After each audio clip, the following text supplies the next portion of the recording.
Essa é uma daquelas coisas inevitáveis da vida e quando a natureza chama, quando a vontade aperta, é hora de uma ida ao banheiro. Mas e quando não existiam os vasos sanitários com descarga, água encanada e papel higiênico? Bom, no passado, como hoje em dia mesmo, na falta de banheiro, a solução é improvisar. Olá, amigos da história! Vamos começar pelos antigos gregos que se limpavam com pedra, pedaço de argila, caco de cerâmica, o que devia machucar um pouco mais as partes sensíveis.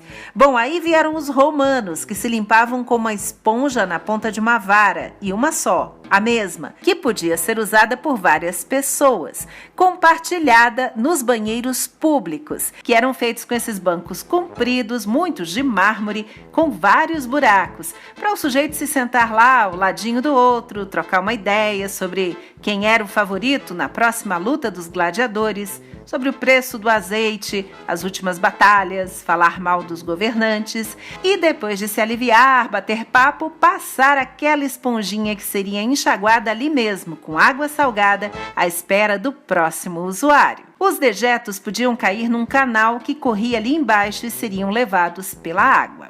Em 315 d.C., Roma tinha 144 banheiros públicos. Muitos outros, iguais ou parecidos, seriam encontrados por todo o Império. Desde o início, a humanidade usa mesmo o que tem por perto para se limpar. É casca de fruta, neve, musgo, folha, palha, concha, enfim. Mas desde os anos 800 ou até antes, um tipo de papel higiênico já era usado na China, país que inventou o papel. O papel, tá, pessoal? Não é o papiro egípcio. Por volta do ano 1390, a família do imperador Hongwu, fundador da dinastia Ming, se limpava com grandes folhas de papel macio e cheirosinho. Na Idade Média, não era raro que camponeses se aliviassem no mato ou dentro de algum rio, córrego, qualquer lugar com água corrente. Havia ainda a casinha comunitária que servia a todos. E em vários lares havia o pinico, que era deixado ali no quarto, perto da cama e depois de cheio seria despejado do lado de fora ou esvaziado diretamente na fossa, que era basicamente um buraco no chão. Em certos locais o conteúdo podia ser simplesmente jogado pela janela ou pela porta, azar de quem estivesse na rua.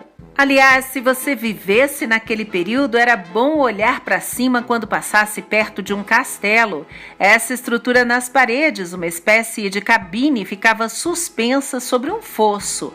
A vista de cima era proporcionada pelo buraco no assento, geralmente de pedra ou de madeira.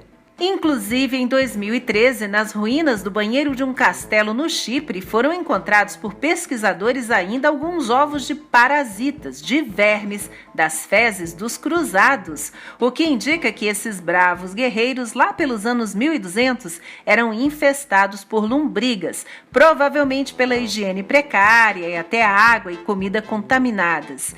Muitos morreriam não nas batalhas, mas por desnutrição. Os mais ricos podiam usar o que chamavam de cômoda, uma caixa de madeira com assento e uma tampa que cobria uma vasilha de porcelana ou de cobre lá dentro, para coletar os resíduos. Reis e rainhas às vezes cobriam suas cômodas com veludo, renda e também tinham uns troninhos alcochoados. Ramos de ervas aromáticas disfarçavam o mau cheiro. John Harington, afilhado da rainha Elizabeth I, inventou o primeiro vaso sanitário com descarga ainda em 1596. Era uma cisterna elevada e um pequeno cano pelo qual a água corria para descarregar os dejetos. Quase 200 anos depois, o escocês Alexander Cumming, que era relojoeiro e inventor, desenvolveu o tubo em forma de S, acoplado ao vaso, para evitar os odores desagradáveis, e a gente agradece muito. Mas só em 1860, o encanador preferido da elite inglesa, Thomas Crapper, aperfeiçoaria o projeto. Abriu uma empresa de equipamentos sanitários e logo o nome dele estaria em todas as caixas de descarga que começaram a ser instaladas nos banheiros ingleses. Mas faltavam banheiros públicos suficientes para atender a todas as pessoas no século XIX, quando a população aumentou bastante. Em Paris, sem um toalete mais próximo com um bom bidê, a bela dama fazia xixi na rua mesmo, escondida por outra moça, mas observada de cima pelo rapaz. Londres, superlotada, sofreria com o fedor das fezes, esterco, animais mortos e produtos químicos jogados no rio Tâmisa.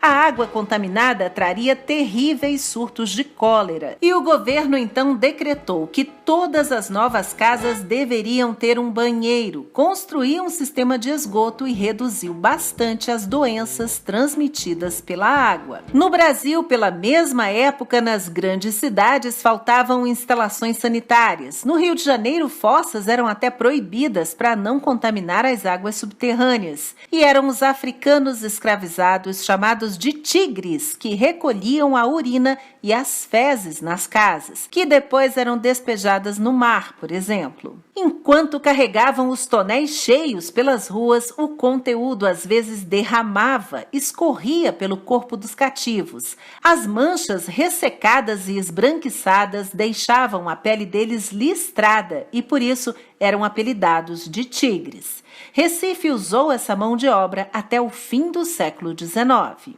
Nos Estados Unidos, desde os primeiros colonos, era costume usar, por exemplo, espiga de milho para se limpar, substituída depois pelas folhas dos catálogos e revistas que chegavam pelos correios. O conhecido almanaque do velho fazendeiro já vinha com um furo na parte de cima para o pessoal passar um barbante e pendurar na casinha para a hora da necessidade. Aos poucos, o papel higiênico foi sendo comercializado, mas ainda enfrentou muito a resistência dos americanos, que não queriam pagar para isso e também tinham vergonha de comprar o produto em público. Mas com a popularização dos vasos sanitários, a publicidade fez médicos e encanadores recomendarem o produto e convencerem o mundo a se limpar assim. E em menos de um século, os Estados Unidos transformaram algo descartável em indispensável. Agora também extra suave, com 3 camadas e perfumado.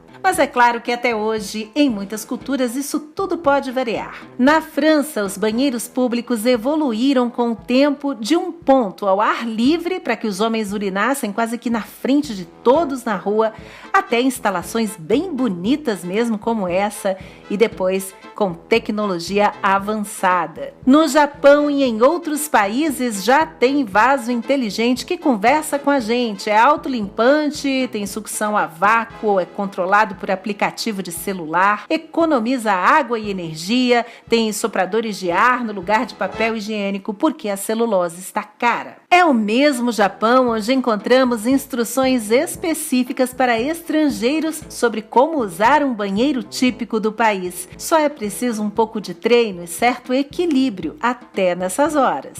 Mas em várias partes do mundo, as pessoas ainda dependem de um balde com água, que nem sempre é encanada e que às vezes é escassa. Muito obrigada por assistir e se você chegou agora, esse canal é assim mesmo, a gente fala de tudo um pouco. Se inscreva para outros vídeos como este, até a próxima com uma história a mais.